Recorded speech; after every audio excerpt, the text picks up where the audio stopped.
Ladies and gentlemen, welcome back to the Crypto News Podcast. Your host here, Matt Zahab. We are still buzzing as always, still in Toronto.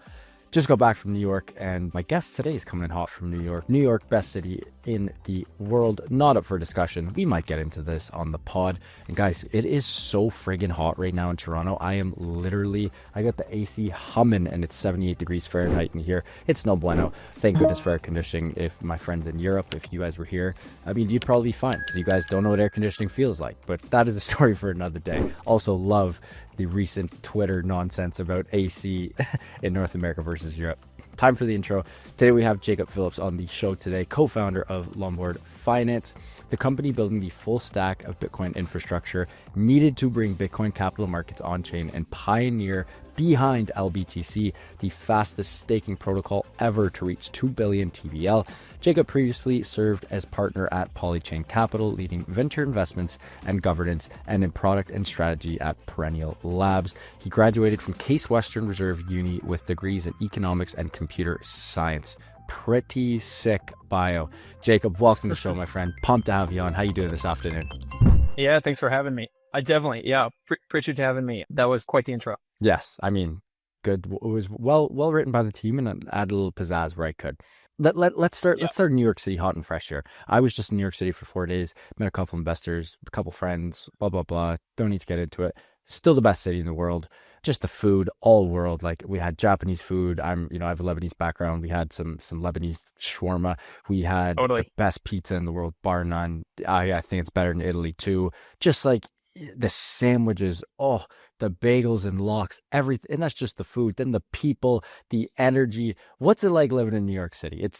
And do you still think it's the most electric city in the world? Yeah, it's great for sure. Yeah, the energy is unmatched for sure. I mean, the types of people you meet, especially in the crypto space right now, I mean, everything's happening here. Everybody I can think of, both international and within the US, is finding some way to migrate to New York. And even if not migrating to New York, spending all the time here. So definitely the epicenter for everything happening. I'm kind of like bopping in between places right now. I'm in a spot in Williamsburg, and I run into crypto people like almost every day on the street. It's a little bit surreal. It's crazy because started the podcast in 2021. Everyone was shitting on New York. Literally everyone, Jacob. A guest would come on, they'd be like, "Oh, New York's a shithole right now. I'm down in Miami, or I moved to Austin, or I moved wherever. I moved to Puerto Rico, moved to Dubai."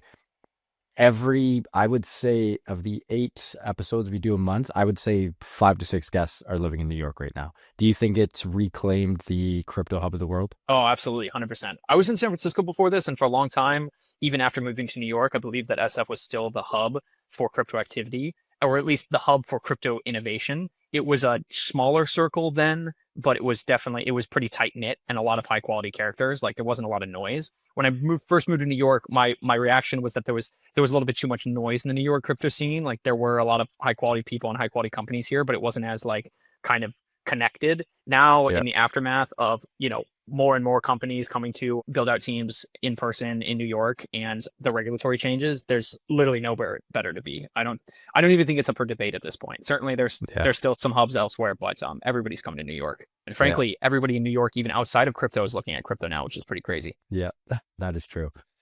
We've crazy how far we've come. Okay. Before we get into Lombard, I mean, working at Polychain Capital, probably the best known, VC in all the crypto space. Perhaps some folks may not agree, but when you look at all the sort of creme de la creme premier teams who are raising, you always see the Polychain logo every single time it's up there.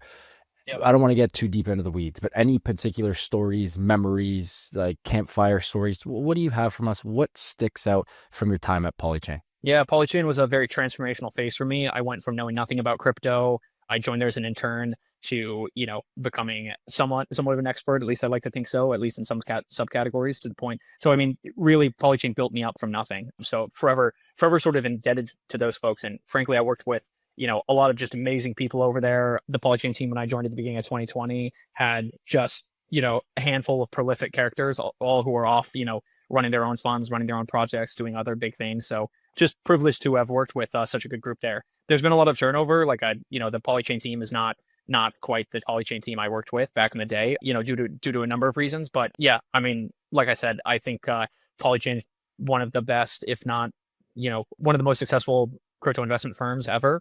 I mean, we'll always, I think, have a little bit of a, etch in the history books. So yeah, just privileged to have been able to spend some time there when I did.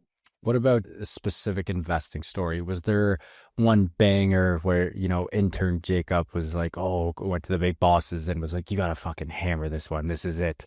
Like any in particular that really stood out? Yeah, it's a good question. Honestly, I wasn't that good of an investor at Polychain. I feel like this is one thing, like every investor tries to act like they did amazing deals and just knocked it out of the park. And in VC, it's really easy to make it seem as though your deals are going well because, it takes 5-6 years for those deals to actually come to fruition and actually see if you had success or not. So, but honestly, like, I made a ton of mistakes. And frankly, like the fact that Olaf let an intern come in, start leading deals, start working with teams, really at a point in time when I probably had no business doing so, that was like the most valuable part to me. So I had some wins and some losses. I think categorically I got DeFi right pretty well and was pretty, instrumental in helping shape some of our views around like what was interesting or not interesting at DeFi. But at the end of the day, like VC is a game. The name of the game is get deals done. And I wasn't as like that wasn't really my strong suit, at least at that point in time. So I actually think I'm a much, much better investor now. Now I know what edge for a company looks like. I think I would invest very, very differently if I was back at the desk. Honestly, like I was coming into Polychain as like a really good crypto researcher, crypto thinker, but wasn't as good of like a deal maker. Now I think deal making skills are much, much better than they were before. So yeah, I don't know that I have any crazy stories. I mean, I was there all of DeFi summer, so I mean that was insane. We saw NFTs go zero to insanity in that period of time. Yeah. Gaming was popping off the charts. So, I'd say I had some, some interesting picks here and there, a couple almost wins, deals that couldn't quite get done. But yeah, nothing too notable, I think, worth sharing at this point. What about, at least give me a company. You got to give us one company. A lot of people are going to want to know about this. Maybe that you didn't even invest in, just give me one, maybe regrets. Like, did you guys pass on one that blew up?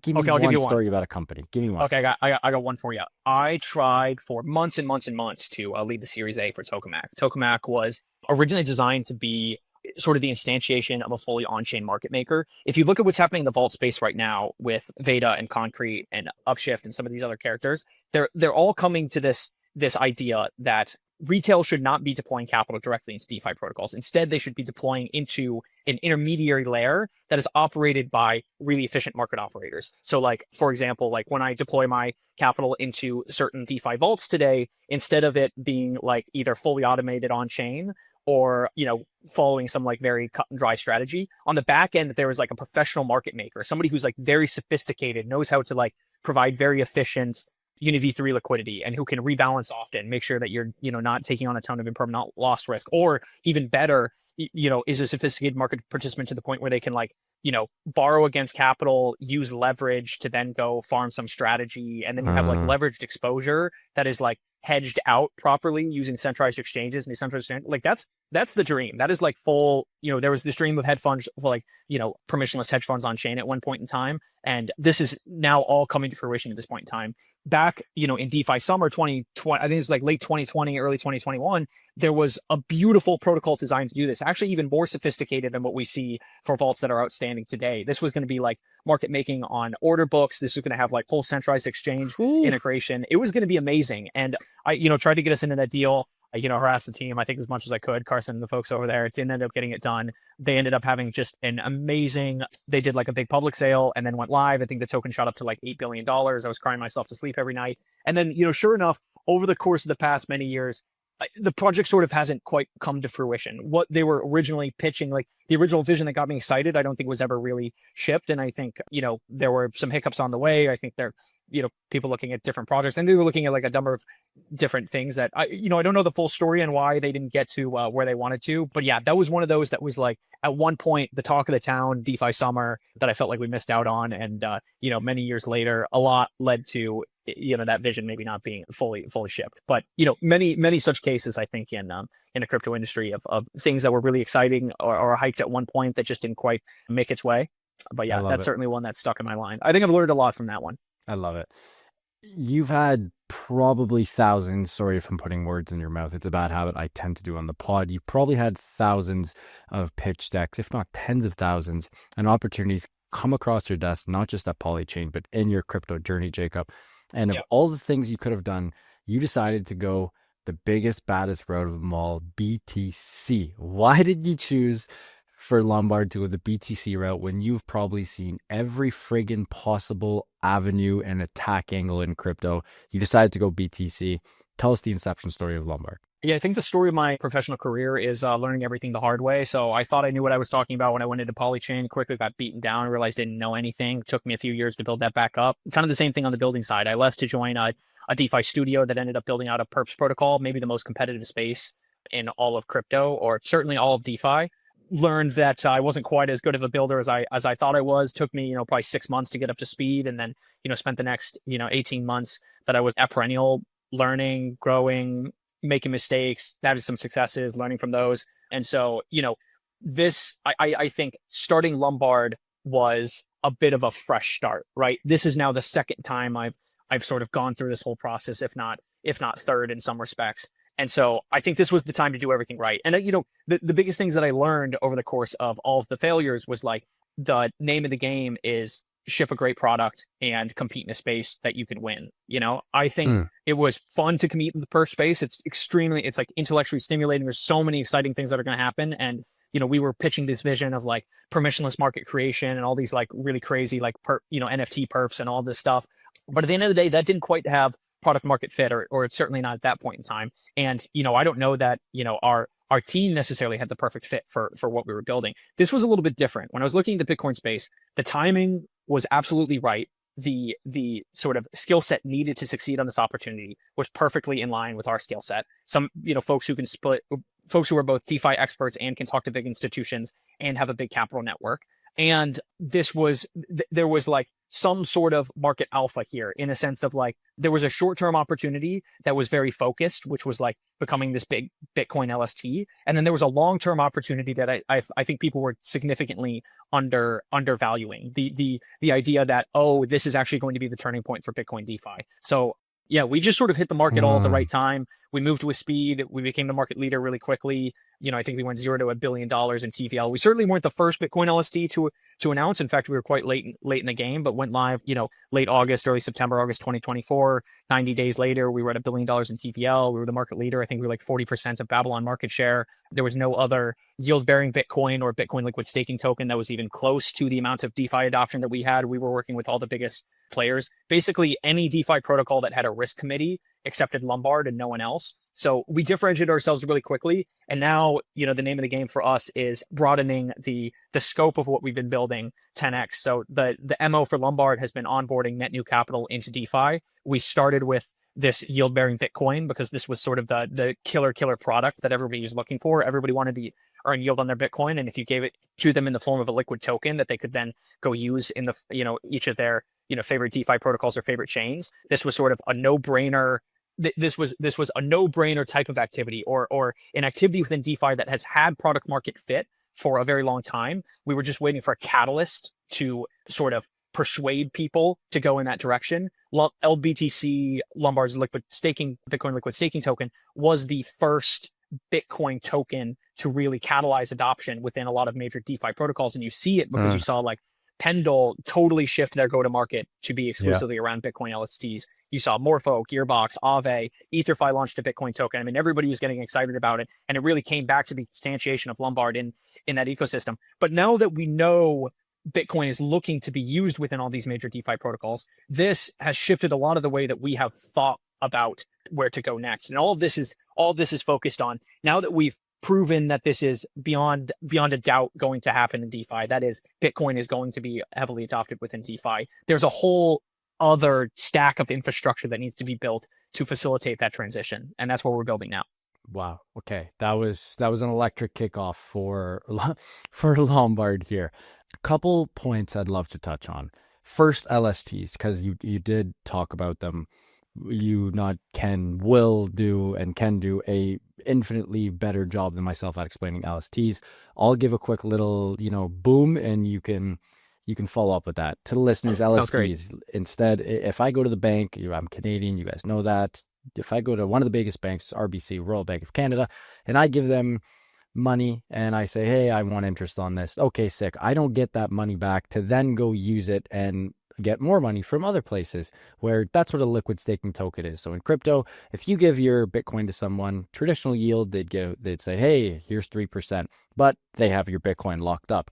Now you give them their Bitcoin, in return you get LBTC, Lombard's version of the liquid staking Bitcoin, and then you can go to other DeFi protocols, primitives, whatever you want to call it, and you can then do some more DeFi farming, some more yield farming. That's pretty much the gist of it, right? Yep. Yeah, I think that's spot on. Liquid staking tokens are part of a broader class of tokens known as receipt tokens, where you basically, instead of holding the underlying is now deployed into some vault or some strategy. You now have a receipt that is representative of the ability to redeem that underlying at any point in time. And then now that you have that receipt token, you can go use it wherever you want. In the case of Lombard, users deposit native Bitcoin into the Lombard protocol. The Lombard protocol stakes that Bitcoin and then issues LBTC, a liquid representation of that staked Bitcoin for the user. The user then can go use LBTC wherever they want. So I think, the bank analogy is pretty spot on. And you can extend this, in many, many different directions. There's vault receipt tokens that are starting to become popularized. You have Pendle PT tokens as a receipt token that's, been used in lending protocols quite heavily. And frankly, I think that's, this idea of superfluid collateral or receipt tokens that are proliferated throughout all of the on-chain financial ecosystem. This is like one of the, if not the killer feature of DeFi, perhaps fully transparent receipt tokens, superfluid throughout the ecosystem. You can even think of like these treasury tokens that are popping up, like a stable coin backed by a treasury that's yield bearing. These are also very similar to receipt tokens. And frankly, Bitcoin was in DeFi before Lombard, but nobody really cared about it. Like you didn't see protocols actually, pushing the Bitcoin ecosystem much. Like yield was next to nothing. So the fact that we were able to couple a DeFi token that is usable within DeFi and, a decent yield profile into one, so kind of like a Bitcoin wrapper plus a yield profile, that ended up being just a killer feature for distributing capital. If you were a chain or a DeFi protocol looking to onboard liquidity, yield-bearing tokens, specifically Bitcoin LSTs, have been the fastest way to onboard liquidity. We've onboarded over $100 million to many different chains at this point. Verachain, I think we onboarded $600 million in TVL. I think we got to $100 million in TVL and Aave in a matter of weeks. So money moves, like yield-bearing tokens move fast. I think that's the point. They do. Yes. Well said. You're on a roll here, Jacob. We do got to take a quick break. Give a huge shout out to our sponsor of the show when we get back. I'd love to get into the risk part of LSTs and how you said that pretty much every single risk department team accepted Lombard, but no one else's. Can't wait to get into that. Huge shout out to Prime XBT, longtime friends and longtime sponsors of the Crypto News podcast. We love the team at Prime XBT as they offer a robust trading system for both beginners and professional traders. Doesn't matter if you're a rookie or a vet, you can easily design and customize your layouts and widgets to best fit your trading style. Prime XBT is also running an exclusive promo for listeners of the Crypto News podcast. Use the promo code CryptoNews50. That's CryptoNews50, all one word, to receive 50% of your deposit credited to your trading account. Again, CryptoNews50, all one word, to receive 50% of your deposit credited to your trading account. And now back to the show with Jacob. Okay. Again, I get this. This is for the listeners. This is for the, maybe not the rookies per se, but the folks who maybe weren't around when Terra Luna rugged the shit out of us, or FTX. We have learned, not everyone, the Jacobs have learned, I'm not building what Jacob is building, but the Matts have learned, the people in the weeds have learned what and what you cannot do and how greedy you can get in the crypto space. This isn't, inception days anymore. We have the biggest financial institutions in the world pumping our bags and buying your coins, guys. Like, we are here. We've passed the legitimate. It is very legitimate now. With that being said, walk me through the risk profile. I'm sure everyone always asks, how do you get your yield? Because if you don't know where your yield is coming from, or excuse me, if you don't know where the company's yield is coming from, then you are the yield yourself. So I'm no journalist by any means, but I am a podcaster, and I gotta ask you that. Totally. Well, it's a good question. One thing that I would push back on ever so slightly is that while I think that the beginner question is, where does the yield come from? The broader question about security is one that I think everybody should be asking a little bit deeper than they maybe do. This came to light most notably. You're talking about like where you are storing the keys, where you storing the Bitcoins kind of thing? Exactly. Yeah. The full scope of Gotcha. security. Obviously, if you're earning some yield, this means you're taking on some risk, but there's many other areas within a protocol that you may be taking on risk you Mm. may just not know about. And I wanted to broaden this even with, further than DeFi. Everybody I think had kind of assumed that centralized exchanges were as safe as could be. I mean, there hadn't been a hack in forever. And sure enough, during ETH Denver, Bybit got hacked, right? So, I think what we learned from that hack was like the security setup on centralized exchanges is maybe not quite as robust as we may have thought. In fact, I was going back and forth on Twitter with a guy like literally 2 days before the hack happened about how like, oh, of course there's like 10 different steps you'd have to go through to hack. And then it turned out that somebody hacked, the safe interface and was able to, send a malicious transaction to steal $1 billion from Bybit. That These was kind of wild. things are just like, it's tough for institutions to do proper diligence in some of these protocols.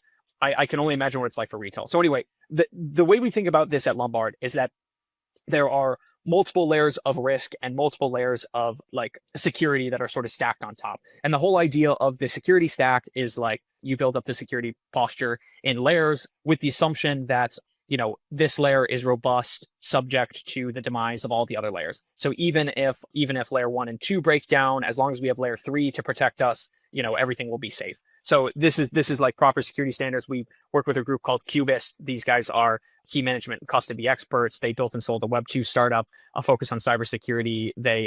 It's like, Carnegie Mellon professors. These guys are best of the best. When we were first setting out to build this protocol, I mean, on one hand, of course, you want to maximize yield, but more than anything, most people are earning nothing on their Bitcoin. They just don't want to lose it. If there's any risk of losing the principal, this is a non-starter, for any Bitcoin of size. So this has been the priority, even, far more so than getting a large yield number. So the way we designed this at Lombard was, in order to do anything on Bitcoin, you necessarily have to have a base layer.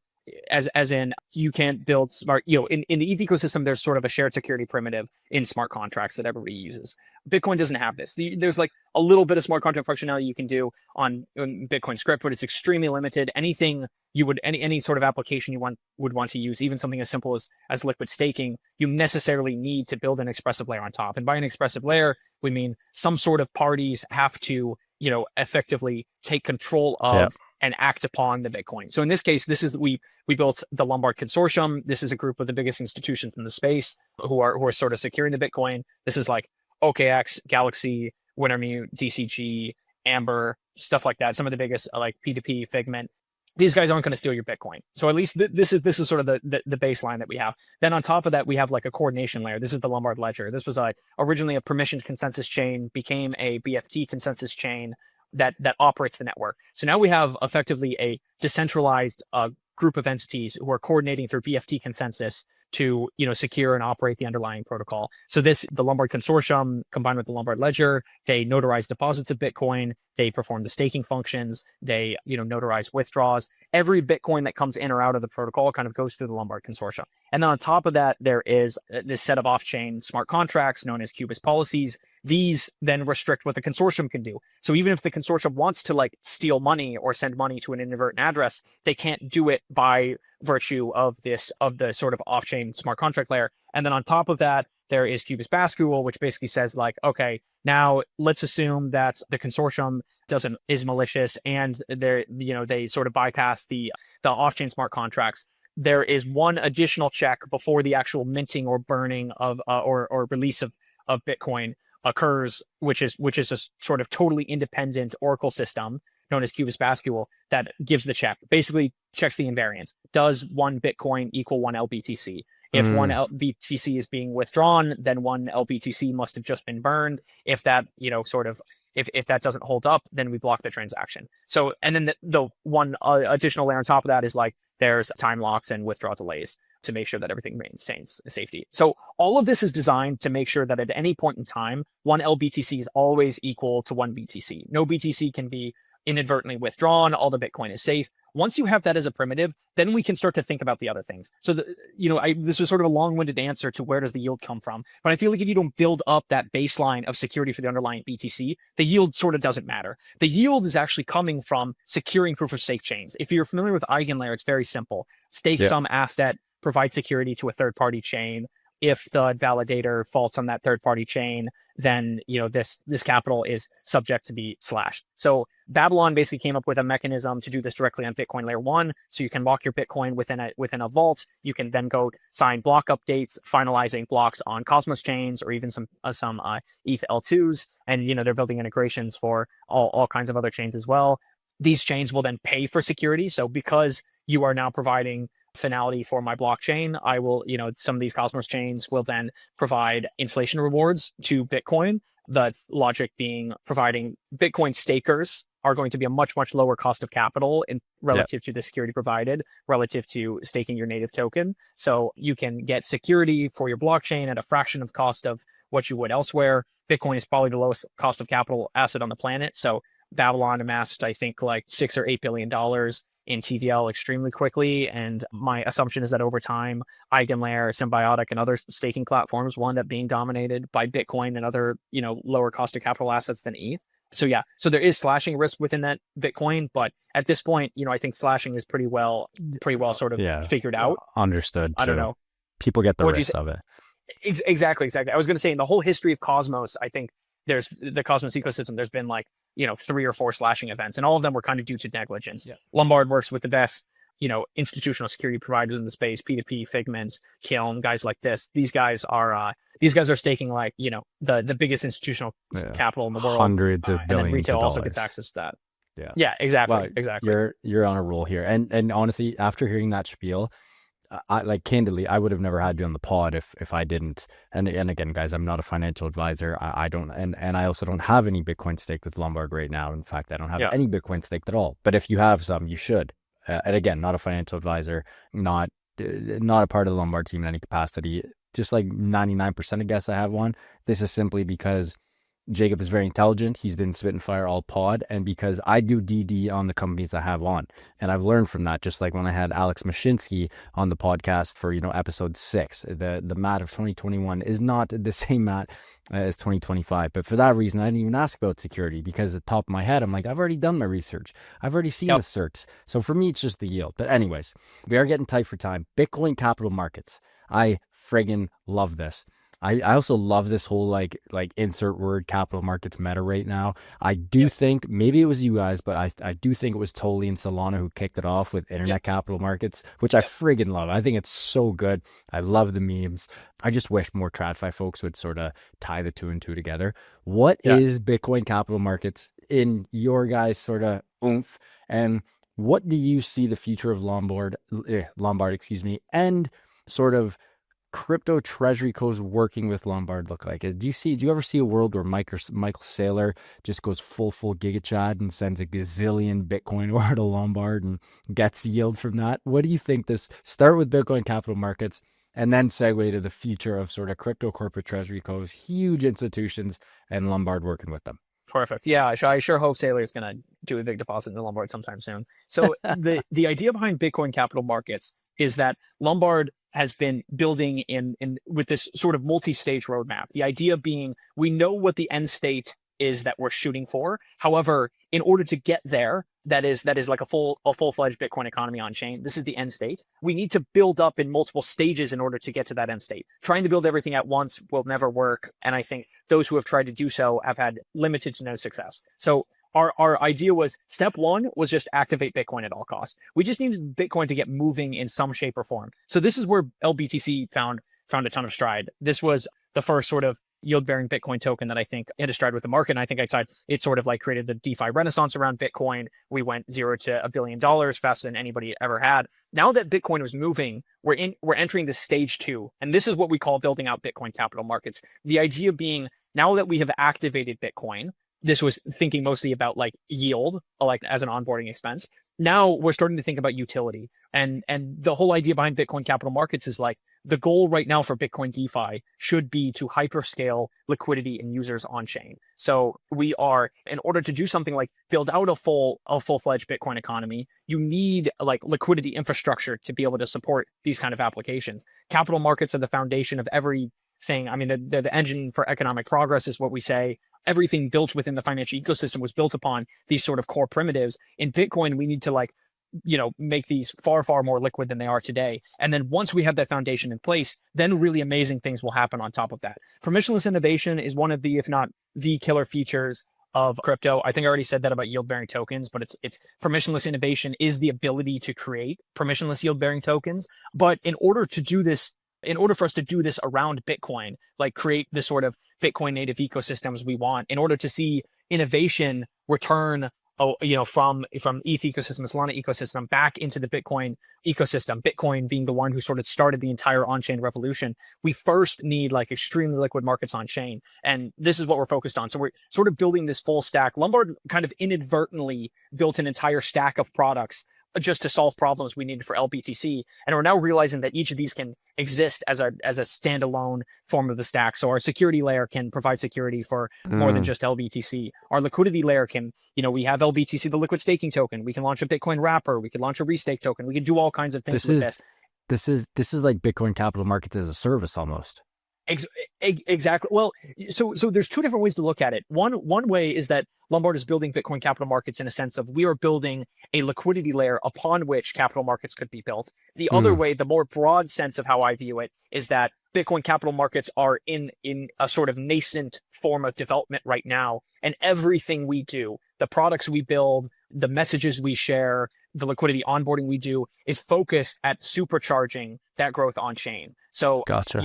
Our goal is to, our sort of general mission hasn't changed, just the way we go about it has quite significantly. So as before, we were purely focused on sort of distributing this Bitcoin liquid staking token. Now we realize that there's so many other ways that people want to use Bitcoin on chain, and we're building the products to do that. So for example, we have a developer layer now known as the Lombard SDK. This allows any application, chain, or protocol to integrate native Bitcoin deposit, staking, and yield directly into their application. So now any app on any chain is effectively the same as a Bitcoin L2. We give them all that functionality. This, I think, is like a huge unlock. Now you don't have to even rely on Lombard to provide the infrastructure. You can plug this into your application right out the gate. So now, anybody who's thinking about building a financial application on chain has the ability to integrate Bitcoin from day one. This, I think, is a really powerful concept. So we build all of the tooling over the course of the next year and two. I think the ecosystem is going to pick it up substantially. You'll see hyperscaling of liquidity.